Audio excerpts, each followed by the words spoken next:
This is Dr. Rob Harter with the Nonprofit Leadership Podcast, Making Your World Better. What does it take to be an effective nonprofit leader today? What are the biggest challenges? What are the biggest obstacles? How should nonprofits fundraise in an economy that is constantly changing? All of these reasons combined led me to start this show. And it's my hope that through this series, people can learn not only what it takes to be an effective nonprofit organization, but to hear from effective leaders who are successfully making a positive impact in their communities. We hope you enjoy the show as together we hear how they are making their world better. This podcast is sponsored by DonorBox. DonorBox, helping you help others with the best donation forms in the business. Welcome to the Nonprofit Leadership Podcast. Thanks so much for tuning in. Wherever you are, you're driving in your car, you're at the gym, working out. We're so glad you've tuned in today. I always like to start with a couple of things. If you have not checked us out yet on YouTube, please check us out. There's some great videos there. All this good content is right there in video form. Plus, there's additional videos. We'd love to have you check it out and then become a subscriber. That just gets the content out to more people just like you. Okay, today, Stephane Aoki is our guest, and he leads a really interesting outreach to the Ivory Coast. That's his home country. It's called Elevate Ivory Coast. And primarily his job is focused on empowering underprivileged Ivorians through job opportunities. He's really spent a lot of time and focus on creating job opportunities, job training. He has found that both a really good education and a really good job work together to then provide all kinds of other benefits to the people he serves. So he's got a fascinating story. So glad you've tuned in. Now on to the show.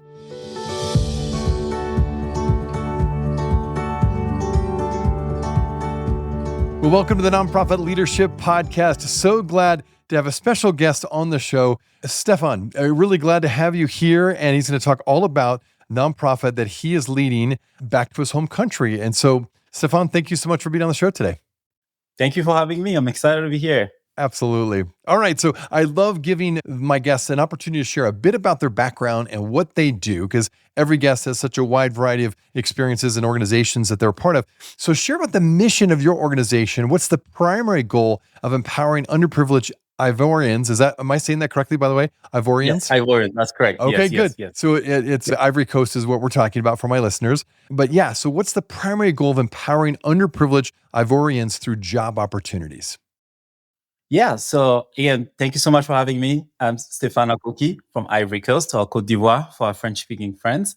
And I'm the founder of Elevate Côte d'Ivoire, and I'll be telling you all about it. And our mission is, like you mentioned, to empower underprivileged Ivorian, and we want to lead them to prosperity. I like to emphasize that in our mission statement, there's no mention of poverty, as in, like, we do know Africa is impoverished, we do know Ivory Coast is impoverished, but we want our people to focus on the end goal, and the end goal for them is to create a life of prosperity.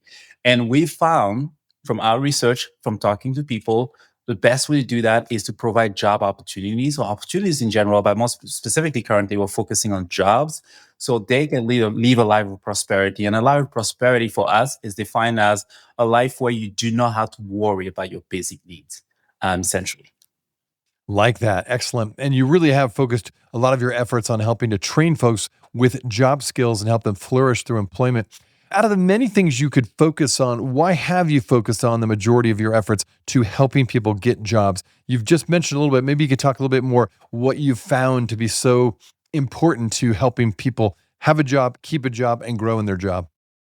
Yeah, that's a fantastic question. And perhaps it will help if I perhaps give a little bit of my background. So, I grew up in Ivory Coast. Unfortunately for us, we've gone through several civil wars, or like challenges, economical challenges that are similar to some other African countries. So finding a job, finding opportunities for you to earn an income has always been a challenge. Getting a great education was a challenge for us. So I don't want to have to give you my whole life story, but I'll just give you perhaps a snippet that will help you, understand the Elevate overall mission. So 2011 is an important marker for me when I come back from my religious mission. I'm a member of the Church of Jesus Christ of Latter-day Saints, served my mission in Ghana, returned from that mission, and the country has gone through pretty much an economic collapse due to civil unrest and then tension, political tension and all. So I'm back and I want to go to college. While my college was affected through the conflict, so closed down for 2-3 years. So I can't go to college. Most businesses are closed. and it's hard. It's really hard to be able to live, survive, and also I am thinking, well, okay, what do I do? Can't get a job. I don't have the education, the skills that I need to get a job. So I become what I call a necessity entrepreneur. Get on the street, try to sell things, various things, and I don't make a lot of money, but I make enough to survive for my needs, to provide for my needs and survive in that economy. And I started asking myself the question, well, it seems like I found a way to make money, somehow. What makes me different from all of my other friends or like others that are completely struggling?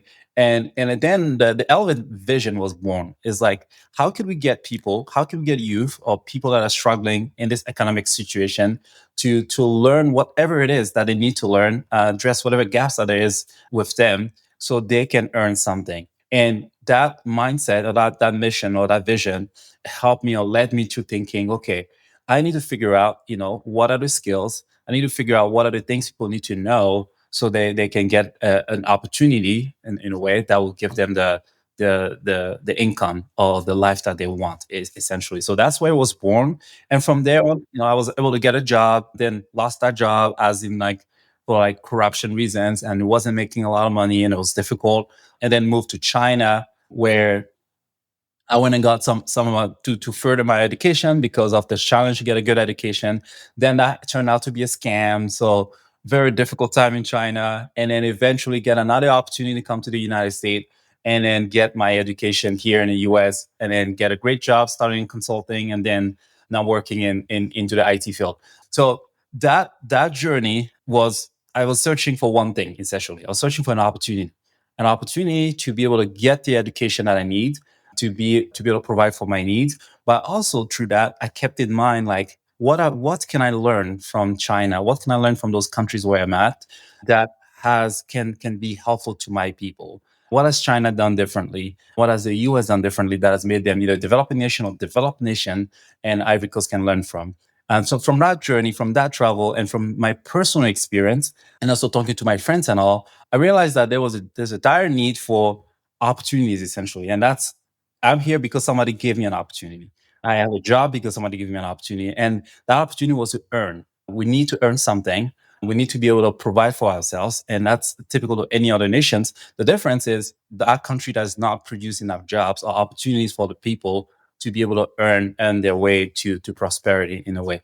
And so when I started Elevate really my first, I would say my first day of class. I was taking business class. Yes, I was taking business classes at Ensign College, then LDS Business College, and I would just take notes of whatever the professor was saying about how to better a business or to improve a business, and I would just call my friends on using WhatsApp in Ivory Coast. That way, necessity entrepreneurs like, hey, this is what the Americans are saying you should be doing. They're developed, so maybe they're doing something right. So here are my notes, and that's how I started empowering local entrepreneurs and small businesses to grow and to scale. That's essentially how Elevate started. And but again, it was all about opportunity from the very beginning. And I'm gonna wrap it up to give you the back to your question.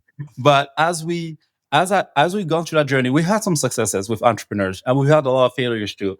And so then I went through this long journey of like, okay, what is not working? It seems like people do want to earn, they want to grow, they want to make a living for themselves. But a lot of businesses that we've helped, we've seen struggles like, the owner will eat literal, they'll spend the capital of the business, or they will struggle and close, or they'll get motivated, because entrepreneurship is really hard, because essentially it is very difficult to keep a long-term perspective, which you need of entrepreneurship, when you cannot provide for your basic needs. So certainly when you do the aspect of helping create more job opportunities, that has a ripple effect in many different areas of someone's life. So maybe talk about that. As you've created more job opportunities for those you serve, how has it also contributed to better healthcare, maybe better education for these families you're serving? Yeah, no, that's a great question. I like to use the example of, when I'm in school, my friends would tell me like, tell me about malaria, tell me about growing up in Africa, and I'll tell them, I've had malaria like more than 50 times, and they freak out. Oh my gosh, you okay? Like, how did you survive? This is insane, because I think there's a perception here that you get malaria, you're dead, right? Which is true in a lot of ways. But then I say, well, the reason I survived malaria or typhoid fever, all those deadly diseases, is because my dad had a stable job. He wasn't making a ton. He had a stable job, and he could access healthcare. So whenever I got sick, we knew we could at least buy medication. And it's huge. It's very huge. And in essence, I see this as, and my vision there has been, how do we tackle the root cause of poverty? Like, I I can't afford healthcare. I can't get clothing. I can't have food. I think those are consequences of poverty. But the root cause is just a lack of basic necessity, lack of basic income. And when people have that kind of income, then they can easily say, my son is sick. I can go to the hospital and I can take them there because it's not very expensive. I was just in Ivory Coast recently. I had a great doctor visit that cost me $20, and that was without insurance, as I don't have insurance over there. So it's not that expensive. But $20 is 5 times what the average person earns a day. So compared to my cost of living, to me, it's like, oh, $20. I go to the doctor in the United States. That's incredibly cheap for compared to the US. And it's not even my copay, right? With insurance. But over there, it's 5 times what someone earns. But if you, with our program, with 10x people's income, and I'm going to talk a bit about some of the stories there, then it's like, I was talking to one of my virtual assistants. She was like, yeah, my son is sick. He needs new glasses.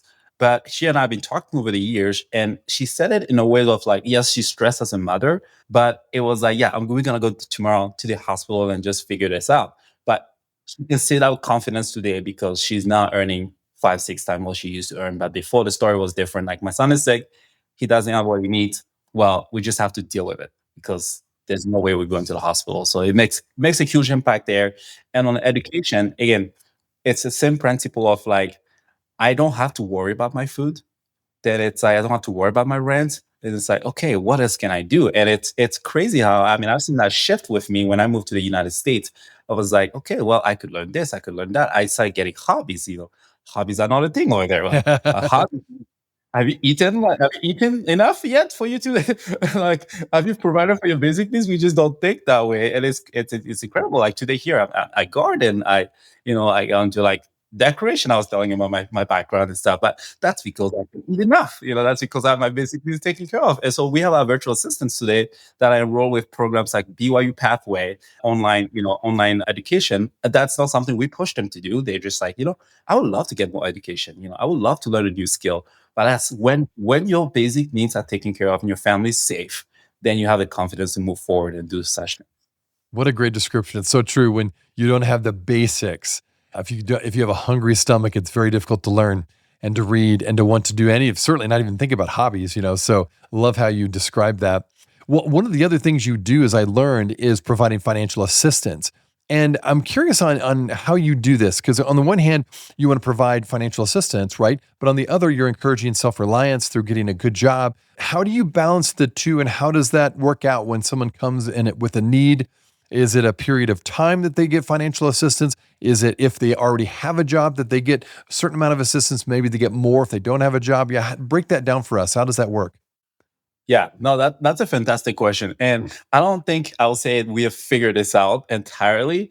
It's a very tough balance because you see someone who is suffering today, they need the help, and and then you tell them, well, train for 6 months and get a job, and eventually you get the help. It's a hard answer to say. It's a hard no to say to people when you know that they're suffering. So first, we prioritize those who believe are the most underprivileged, and there's definitely a range in terms of like underprivileged levels. So widows, we have widows that we help. They've lost the husband was a the breadwinner of the family. The husband is gone. That means the job, the income, everything's gone, and now they're left with 5, 6 kids. So when I was in Ivory Coast, I make the effort to visit widows. I care so deeply about widows, and there's not an easy answer for them. And unfortunately, a lot of them do not know how to read or write. It's a nature. It's this a huge population of women in Ivory Coast cannot read or write. So it's very hard to help them move to a stable job income. The kind of job that we provide is not just fit for them. So with such demographic, we do have a program where we provide rice assistance or like very basic food items that we help with from time to time. And then we look into what we can do beyond that. And that's very much of per case basis. So last time the widow we visited, she had a daughter that had just graduated from college. She doesn't have a job. So we were like, hey, well, why not join our community. Yes, your mother has a little business she's hustling with, trying to provide for the family, but perhaps we can give you a job, so then you can help the family. And just some bit of cultural background there, we like to say that children in Africa, and Ivory Coast specifically, like this parent social security. This is our retirement plan. There's an expectation that children will provide for their kids, so for their parents. So in that context, we provide financial, like, basic necessities assistance to the widow, and then we ensure most of the kids usually have gone through school. We help them with getting a job so they can help their family. So that's a model we're exploring. And not beyond that, we do, just one time, like, big assistance. Like COVID was a time where we're like, hey, we really need help when there's like a disaster, disaster recovery, disaster help, aid. We don't do a ton of that, but like we believe that in cases like this, it does make sense to be able to give a one-time help. But as we do that, then we say, hey, look, by the way, we have this program that can help you get a job. And if you just can't qualify, then we'll find you other things. And we would love actually, in fact, eventually to get back to the entrepreneurship lessons that we used to do. Because with some of those women, or like orphans or others that we're helping, that don't have like the skills or the education baseline that we need to get them like a remote job, for example, we do want to make sure that they have a way to still provide for themselves, and their basic necessity, if that makes sense. Yeah, no, it does. Well, related to this is the importance of realizing and addressing the many layers of challenges I'm sure that are faced by underprivileged Ivorians. How do you take into account the many potential barriers in the empowerment process of individuals that you're helping? Because there's so many different things you could do to come alongside to help these families. How do you differentiate all those different challenges? Yeah, no, that's a great question. It's tough. It's tough. It's Poverty is a complex issue. It's a complex issue. So it's sometimes even saying that we'll solve poverty is it's so bold because you get down to like, yeah, there's a macroeconomics. There's not enough jobs. There's not enough industries. There's not enough mechanization for agriculture. There's all these issues, and then you get to the individual level and a family level, and there's so many stories, of like, why did this person end up where they are today? And it's hard to create a solution design that can help us solve the problems for. So in a way, sometimes we create solutions at the level of like, okay, we think that'll help the most people. Like, okay, remote jobs that could help a good chunk of people. But then you get, like I said, a widow that comes to you and say, I never touched a computer. I don't even know what that is. And then I need help. Then you're like, well, we need to think about creative ways to be able to support this demographic and all. So with our approach, so we've as we realize it's important to have a focused target in terms of this is what we do for people. It's also important to have a focused demographic. And for now, we're focusing on young, educated, and unemployed Ivorians. So, and which is millions. The African populations is very young. Millions of people in that case. I've had at least a high school degree. I'm young. I just don't have a job because there's not enough jobs. We help you in that process, and I can describe that process a bit later. But from certain other demographic, we still haven't quite figured out, okay, that's the best way to help them. And that's a big barrier because what we have in place, this is what we can service them, what we can offer them today will match, their needs, and it doesn't fill the gap for them. So I will say, like, for us, we just take it a demographic per demographic, and impact, know really well that demographic, know their needs, their aspirations, their goals. Every time I travel there, I was even surprised to go to Ghana. That's my last time in Ghana. I was just asking, like, what's your dream? Like, what do you want to accomplish? Like, what's the life that you want to do to those youth? Because that's our demographic. I'm also in a professional environment product manager, so I do a lot of customer interviews, and I like to drill down to the problem and figure out a solution, and that we apply those principles. I think in a nonprofit, and understanding, and most of them will say, "I want a job," like, and I'll ask them, "What that job like?" How much you wanted to pay, and they will say $500 a month would be like the best salary I can ever get, which is not very much in the United States, but over there it's a big amount. So I think to your question, like, there are barriers, there are challenges, and not to even mention the language barrier. That's a whole different problem. They're French speakers, then you have to insert them in the English world. So like figuring all that is complicated, but it's a lot easier when you have a focused target, focused demographic. We do want to help the entire country, but we also realize that because of all the challenges and barriers that is due to the complex nature of poverty, we just have to take one focus at a time. We'll be right back. Are you looking for an easy and effective way to boost your nonprofit's donations?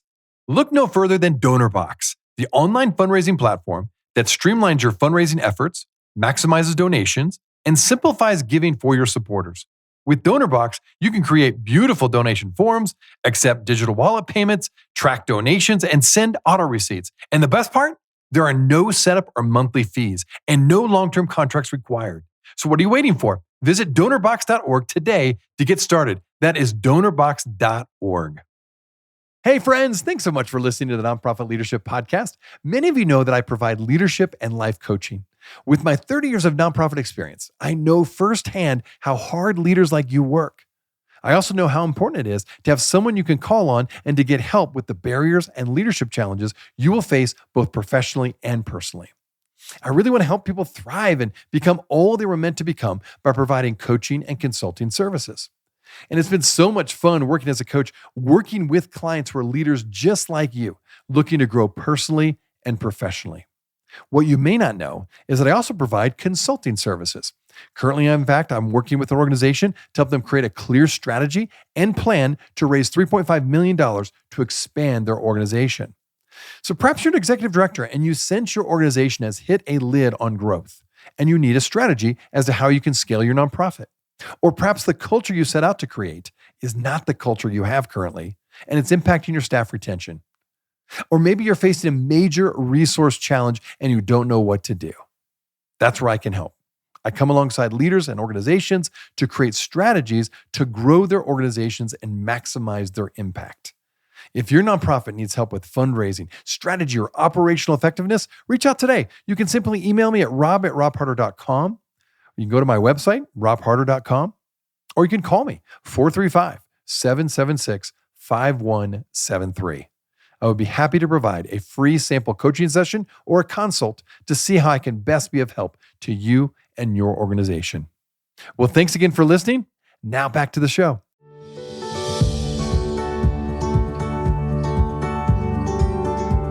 So let's talk about that. What's the typical process of someone going through your program and moving towards these different levels of forward success, really into self-reliance? Do you have a story or two you could share that someone who's gone through it and really been successful?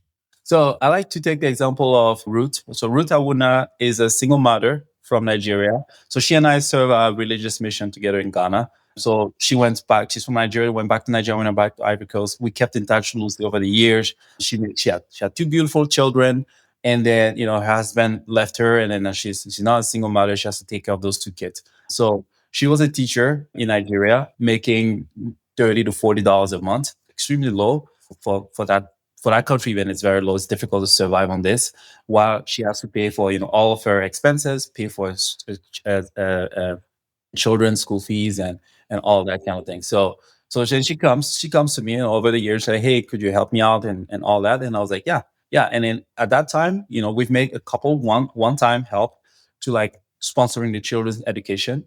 And, at some point, and when the Elevate, current vision as was developing, I was like, hey, like, I think actually she reached out to me first and she was like, hey, like, would you have a job for me? Would you have something I could do that could help? And it was like, you know what? Maybe I do, actually. I do. And, we were just working in Ivory Coast and we expanded from that and hired her from Nigeria.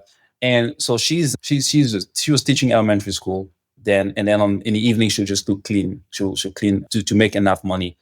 Oh, I love that. Thanks for sharing that story. Maybe that's one of the last questions I was going to ask you is, you grew up in this country, obviously you're coming back and you're serving and helping to really invest in this next generation. What's giving you hope from the work you're seeing there in the Ivory Coast? And particularly, I'm thinking majority of my audience is Americans, although we have people from all over the world that tune in.